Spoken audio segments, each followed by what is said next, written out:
Hi, this is ENX04, here to show you how to make a trading hall that is deceptively powerful given its simplicity. Instead of relying on rails, pistons, redstone, and structures, this trading hall relies on the behaviors of villagers in their naturally generated village to accomplish the functions we normally see in more complex designs, making it perfect for early survival gameplay.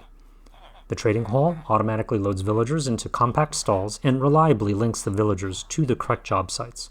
It automatically regulates villager breeding and allows you to re-roll initial trades.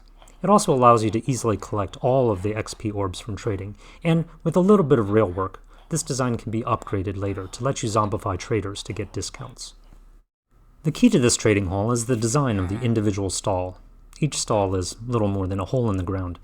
You dig straight down by 3 blocks, place a job site at the bottom, and then a trapdoor on top of the job site. Don't worry about which job site block you choose at first, because you can switch it out later when you re-roll your trades. The stall works by luring unemployed villagers, which spend much of their day wandering around, socializing, and looking for job sites. They can detect an unclaimed job site even if it's not within view, and once they claim it, they need to walk within a certain distance of the job site in order to start the profession. In this case, the job site is at the bottom of a hole, and the only way for the villager to complete its claim on the job site is to jump in and become trapped. Adult villagers are just about 2 blocks tall, so the trapdoor in the hole actually raises the villager so that the collision hitbox for its head pokes up just a little bit over the ground. This allows the trapped villager to push back on other villagers so that they can't enter the stall as well. They sort of act as their own gate to keep others out. It's not perfect, but it's a good interim measure, until you get a chance to cover the hole later. The best way to access the villager is from underground. Just make a set of stairs to a tunnel 3 blocks underground, and from here, you can replace the job site as many times as you'd like to set the profession and the initial trades that you want. Once you complete a trade with the villager, those initial trades are locked in. Now go back to the surface and open the trap door so that the villager stands directly on top of the job site, and then cover up the hole to the stall. This guarantees that no other villagers will join him in the stall, and it prevents other villagers from socializing with him, which can be a distraction for the other villagers when they should be searching for a new job site instead. Alright, now let's talk about how the stall regulates villager breeding. If villagers have sufficient food, they'll normally breed until they fill up all of the available beds in the area. But this trapped villager can no longer claim a bed since there's no way for him to pathfind to one. And as a result, the other villagers in the area will automatically breed a replacement for the villager that is now in the stall.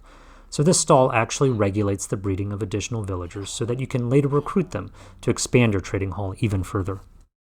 To get your villagers breeding as quickly as possible, I recommend that you set up a few farms in the village before starting on the trading hall. This is a standard 9x9 plot of farmland with water in the middle and wheat planted all around. Each plot of farmland like this will support about 3 farmers, so you should go ahead and add several of these 9x9 plots to your village and add 3 composters around each one. Also, be sure to destroy all other job sites in the village so that every available villager becomes a breeding farmer. You should also go around the village and add beds to the houses so that you have about twice as many beds as you have composters. As an example, this village has 3 plots of farmland, 9 composters, no other job sites, and 18 beds, all within a distance of 40 blocks from the bell. Since it takes some time for crops to be ready in a new farm, you can jumpstart the breeding process by giving villagers bread that you convert from any hay bales that you happen to find around the village. The best place and time for this is probably at the village bell during the gathering activity, which is when the setting sun is at about -55 degrees in the sky.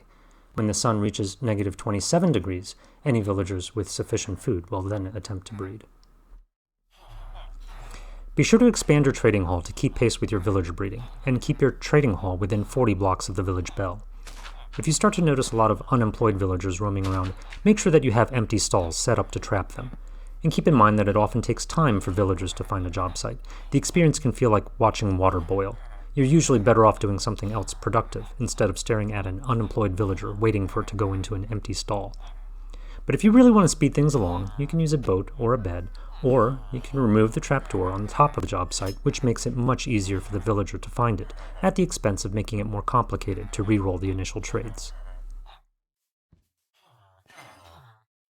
Later in the game, when you have enough gold to make enchanted golden apples, and have a brewing stand to make potions of weakness, you can think about zombifying villagers and curing them for discounted trades. I've set up a simple rail system to store a zombie in a minecart just for this purpose. Normally, when a zombie selects a target to attack, it will refuse to attack anything else unless the target dies or moves over 40 blocks away. So the key to using this stored zombie effectively is to ensure that he only ever has eye-to-eye line of sight to the villager that you want to convert. This means that you need to keep him from seeing you as well. This isn't that hard because zombies can't see through glass, so we just need to place a few blocks of glass in intelligent places. I hope this video helps you set up a trading hall in early survival so that you can drastically accelerate your progress in the game. If you don't already have an iron farm, you should definitely build one now so that you can trade iron. This link will take you to an efficient iron farm that is shockingly easy to build in early game. So early that it can be up and running by the end of your first day of survival, which completely eliminates the need to ever mine iron in the game. I hope you've enjoyed this video as much as I've enjoyed producing it. There are so many good tips on trading halls that I can't reasonably include all of them in this video, and I'm sure that viewers will point out other tips that I've never considered, so be sure to read the description to learn more. Thanks for watching.